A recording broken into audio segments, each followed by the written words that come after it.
बिस्मिल्लाहिर्रहमानिर्रहीम। अस्सलाम वालेकुम नाज़रीन, मैं हूं आम शहरी आरिफ हमीद भट्टी। जेल में कैद इमरान खान भी अभी तक अपने मुखालफिन के असाब पर बुरी तरह सवार हैं। उनकी नींदें उड़ चुकी हैं और वो जान चुके हैं कि इमरान खान को अब आवाम के दिनों से निकालना मुश्किल नहीं, नामुमकिन हो चुका हुआ है। बढ़ती हुई इमरान खान की मकबूलियत और लोगों का खौफ का टूटना, ऐसा लगता है एक नए दौर का आगाज होने जा रहा है। नाज़रीन, FIA में साइफर की गुमशुदगी जिसकी कई मीटिंगें हो चुकी हैं, इस मुकदमे का आइनी माहिरीन कहते हैं ये मुल्क को मजाक बनाया जा रहा है, सफारती और आइन का मजाक उड़ाया जा रहा है। ज़राए के मुताबिक कल FIA की टीम अटक जेल में अब इमरान खान से तफ्तीश करने के लिए गई और आज संगीन दफात के तहत मुकदमा भी दर्ज कर लिया गया। इस FIA के मुकदमे की कापी अभी तक जारी नहीं की गई, जो एक मुल्ज़म का बुनियादी हक है। अल कादर यूनिवर्सिटी केस में अदालत भी इमरान खान की अबूरी जमानत खारिज कर चुकी है। अब जमानतें खारिज कराने का मौका, एक आदमी जेल में बंद है, उस पर 180 के करीब मुकदमात हैं, तो वो हर जगह पेश ही नहीं हो सकता। क्या सैकड़ों मुकदमात में गिरफ्तार करके हुकूमत तरीके इंसाफ को माइनस कर सकती है? जवाब नहीं। इसके अलावा 9 मई के वाक़यात में तकरीबन 10 से ज़ायद मुकदमात में तरीके इंसाफ के चेयरमैन की जमानतें खारिज हो चुकी हैं। नाज़रीन, अंग्रेज़ दौर में सुना था कि मुसलमानों को गुलाम बनने के लिए ऐसे अफसरात तैनात किए जाते थे जो झूठे मुकदमा दफ़ा 144 16 MPO का आम इस्तेमाल करते थे। लेकिन 75 साल बाद, पाकिस्तान की आज़ादी के बाद, कुछ अफसरान हुकूमत के माथे पर दाग बन चुके हैं और वो जायज़ नजायज़ करते जा रहे हैं। ये PTI के लीडरान आम इल्ज़ाम लगाते हैं और गैर जानिबदार हल्के भी इसकी तस्दीक करते हैं कि PTI को कुचलने के लिए सरकारी कुछ अदारे नामुनासिब रवैया और अख्तियार से तजावज़ करके कानून शिकनी कर रहे हैं। ये सारे मुकदमात से बादिउल नज़र में लगता है ये बंदोबस्त इसलिए किया जा रहा है कि इमरान खान को तवील मुद्दत के लिए अंदर यानी कि जेल में ही रखा जाए, जहां इमरान खान के नारे लगते रहे। क्या ताहयात उन्हें गिरफ्तार किया जा सकता? ये तो अदालतें ही फैसला करेगी। लेकिन मुकदमात की फहरिस्त देखें तो रोज़ाना एक बेल हो, हफ्ते में 2 छुट्टियाँ होती हैं, तो साल तो ऐसा ही गुजर जाएगा। क्या इससे अवाम के गमो गुस्से में इजाफा होगा? क्योंकि हुकूमत ने मुकदमात इसलिए PDM जारी कर रही है और उनकी पैरवी कर रही है और उनके लगे हुए अफसरान उसी एजेंडे को टो कर रहे हैं कि एक मुकदमे में जमानत हो तो दूसरे में इमरान खान की गिरफ्तारी डाल दी जाए और इस तरह उन्हें सूरज की रोशनी ना देखनी जाए और जेल के सेल में बंद रखा जाए। जुल्म का ये सूरज आखिर एक दिन तो गुरूब होना है, चाहे इस दौर में हो रहा जुल्म या इससे पहले होता रहा, किसी भी दौर में जुल्म हुआ, क्योंकि कहते हैं कुफ्र का निज़ाम चल सकता है, जुल्म का नहीं। अब लगता है कि आवाम को ही सड़कों पर आना होगा, लेकिन पुरअमन तरीके और आइनी तरीके से।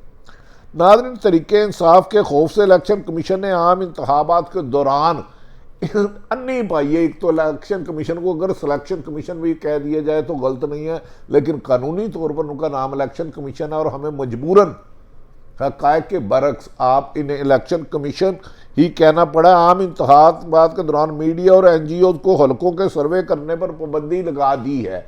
पाकिस्तान की तारीख में मुशर्रफ दौर में भी ये पाबंदी नहीं लगी थी। भाई, या लोग अवाम के पास जाते हैं, मस्जिदों में, पार्कों में, स्टेशनों पे, गली मोहल्लों में, गांव में, चौराहों में, कि आप किसको वोट देते हो, और एक अपनी असेसमेंट दे देते हैं। वो कोई रिजल्ट तो नहीं होता, लेकिन चोर की दाढ़ी में तिनका, क्योंकि माजी में होने वाले तमाम सर्वे तरीके इंसाफ के हक में आए कि उनकी कामयाबी यकीनी है। नाज़रीन, मीडिया की आज़ादी पहले ही सवालिया निशान बन चुकी है। इन पर कदगन है कि उन किसको बुलाना है, किसको नहीं बुलाना, किसके बिपर कराने हैं, किसके नहीं कराने। इस तरह की ज़ियाउल हक भी शर्मा गया। अगर वो जिंदा होता तो पीडीएम की लीडरशिप को गले लगा लेता कि इतनी सख्ती तो मैंने भी नहीं की, इतनी जुल्म की दास्तानें तो मैंने भी नहीं बनाई, जिस तरह सहाफत का गला आप घोंट रहे हो। ये पीडीएम को ये क्रेडिट ज़रूर जाता है कि उन्होंने अपने नाम भेजने कर दिए, इनको मेहमान बुलाओ, इनको गेस्ट बुलाओ, इसको बुलाना है, इसको नहीं बुलाना, इसको ऑफेयर कर दो, इसका प्रोग्राम बंद कर दो, इसको नौकरी दे दो, इसको ज़बरदस्ती बुलाओ। ये माजी में कम से कम नहीं देखा। लिहाजा अनवारुल हक की भारी जिम्मेदारी है कि इस गैर इंसानी और गैर अखलाकी और सहाफत पर कदगन और सियासत की बर्बादी की इस तूफान को रोकें, वरना इसका रुख किसी भी तरफ जा सकता है।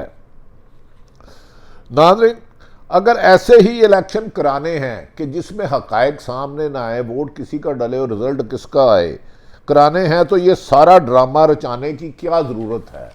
खुद ही बैठे बैठे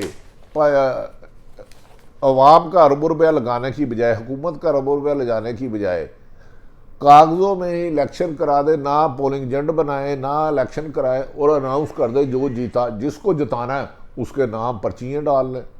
तो फिर ये जमहूरियत का ड्रामा बंद करें। जमहूरियत इतनी बदनुमा नहीं है जितनी आप करने की पीडीएम की क़यादत कोशिश कर रही है और लंदन बैठे एक साहब कर रहे हैं। पीडीएम की जमातों में टास्क करा दें और जो जीत जाए उसको हुकूमत दे दे, क्योंकि पीडीएम की 13 जमातें हैं, आपको सबको खुश करना मुश्किल होगा। इंतखाबात नहीं, वैसे भी अब गेम टास पे आनी चाहिए या पर्चियाँ डालने, क्योंकि अगर अवाम ने पर्ची डाली तो उसका नतीजा बादिउल नज़र में तरीके इंसाफ की तरफ ही आएगा। लिहाजा आपस में बंद कमरे में बैठे और इलेक्शन की बजाय सिलेक्शन करके पर्चियों से अनाउंस कर दे। आज इस्लामाबाद के हाई कोर्ट के जज का अहम फैसला हुआ।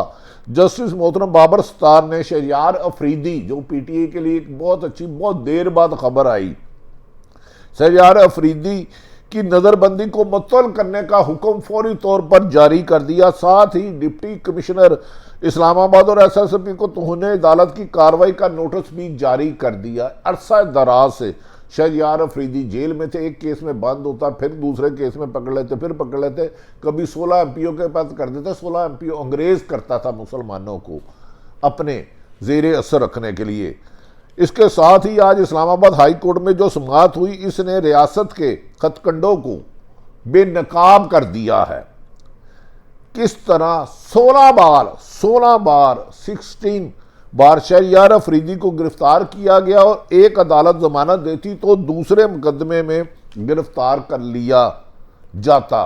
कि अगर अदालतों का हुक्म ना माना गया तो फिर अदालतों को मजबूर ना किया जाए कि वो तौहीन अदालत के नोटिस जारी करे।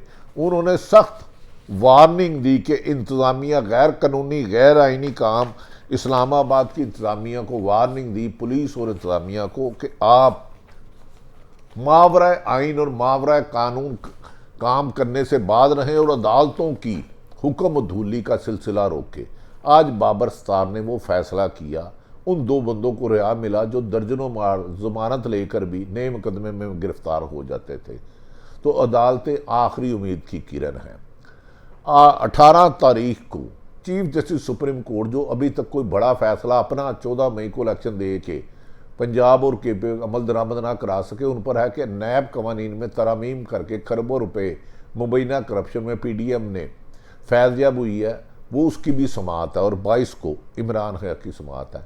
क्या अदालतों से तरीके इंसाफ के लिए अच्छी खबरें और पीडीएम की क़यादत के लिए बुरा वक्त शुरू हो चुका है। कराची में भी अहम गिरफ्तारियों की इतलात आ रही हैं, चंद वज़रा के बारे में आ रही है, लेकिन उस वक्त तक नहीं कह सकते जब तक तमाम हक़ाइक़ सामने नहीं आते। नाज़रीन, आज की सूरत आप तक आगाह रखी। कल क्या होगा इस मुल्क में किसी को नहीं पता, क्योंकि एतजाज़ एहसन के मुताबिक मुल्क बेआइन है। बेआइन मुल्क को बचाने के लिए, तरक्की के रास्ते पे गामजन करने के लिए आइनी और कानूनी रास्ता ही इख्तियार करना होगा। इसी से सियासी इस्तेकाम, माशी तरक्की और अदारों पर एतमाद अवाम का बढ़ेगा। अल्लाह ताला पाकिस्तान का हामी और नासिर हो। पाकिस्तान जिंदाबाद।